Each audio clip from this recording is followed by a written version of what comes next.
com outra pergunta. Realmente saiu estranha a minha pergunta. Sou crente há alguns anos.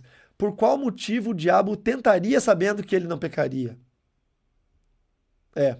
Aí eu tenho uma teoria. Agora a sua pergunta ficou boa. A outra estava estranha mesmo. Estava bem estranha. Eu tenho uma teoria, tá?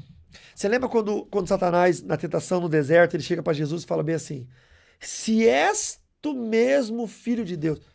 Vamos ver exatamente como que o texto bíblico tá. Satanás fala bem assim: Se és tu mesmo o filho de Deus, não é? Quer ver, ó? A tentação de Jesus, tá? Em Mateus capítulo 4. Verso 2 e 3.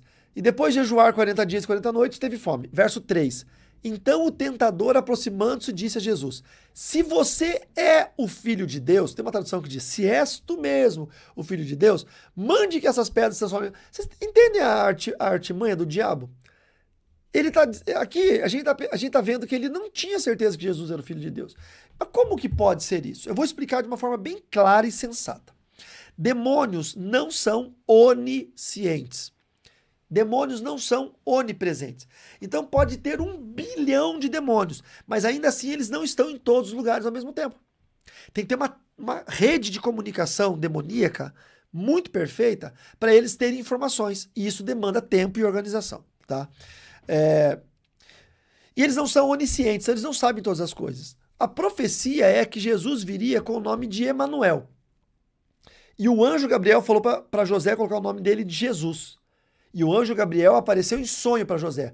Por que que o anjo Gabriel apareceu em sonho? Isso é uma pergunta que um aluno meu me fez.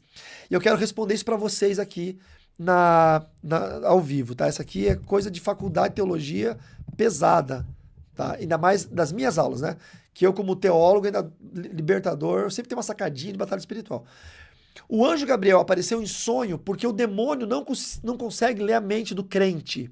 O demônio consegue ler a mente do ímpio e até colocar pensamentos na mente do ímpio. Mas a mente do crente é blindada pelo Senhor. José, obviamente, crente.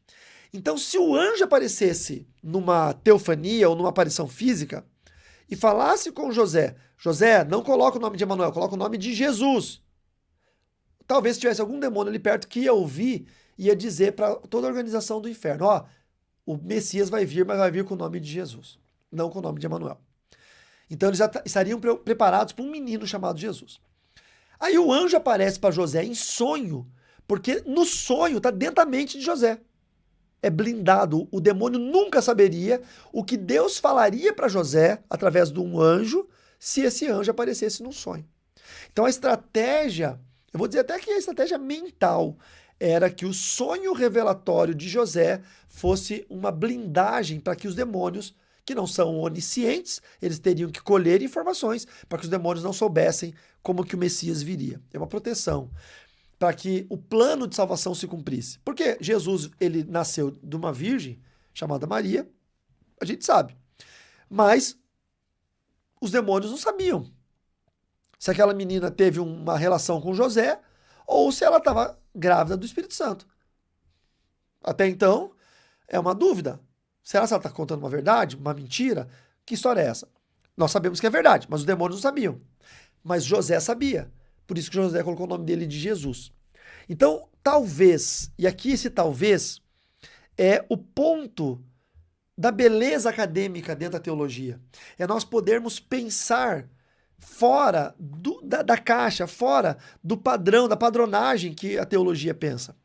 Talvez Satanás não tivesse certeza que aquele menino era o Messias, que Jesus era o Messias. Por isso que dos 12 anos, quando ele aparece no templo na Páscoa, até os 30 anos, quando ele aparece no deserto e João Batista o batiza, esse tempo todo, a gente não sabe onde Jesus estava. A história não conta.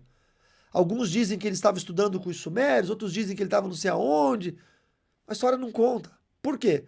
Porque ele teve uma vida comum de carpinteiro, do filho do carpinteiro. Marcos chama ele de carpinteiro.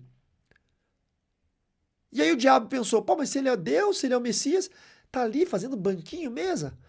Então, quando isso me traz estranheza, quando o diabo chega e fala: se você é mesmo filho de Deus, Transforma essas pedras em pães. Por quê? Porque o diabo queria uma prova de que ele era o filho de Deus. Pô, será que ele é mesmo? Tá todo mundo dizendo que ele é, mas se ele não for? Prova que tu é o filho de Deus, transforma. Jesus poderia transformar aquela pedra em pão. Mas se ele fizesse isso, será se o diabo não pegaria aquela pedra e quebraria a cabeça de Jesus, igual fez Caim matar Abel? Com uma pedra batendo na cabeça? E acabaria o plano de salvação? Porque Jesus nasceu de uma virgem. Então ele era orgânica, biologicamente, homem. Mas ele é 100% Deus. Mas estava, naquele momento, ele era o verbo que se fez carne. Então ele poderia ser morto de qualquer maneira, além daquela que ele morreu na cruz. Ah, pastor, isso é uma heresia. Não, não é. Isso é uma conjecturação teológica.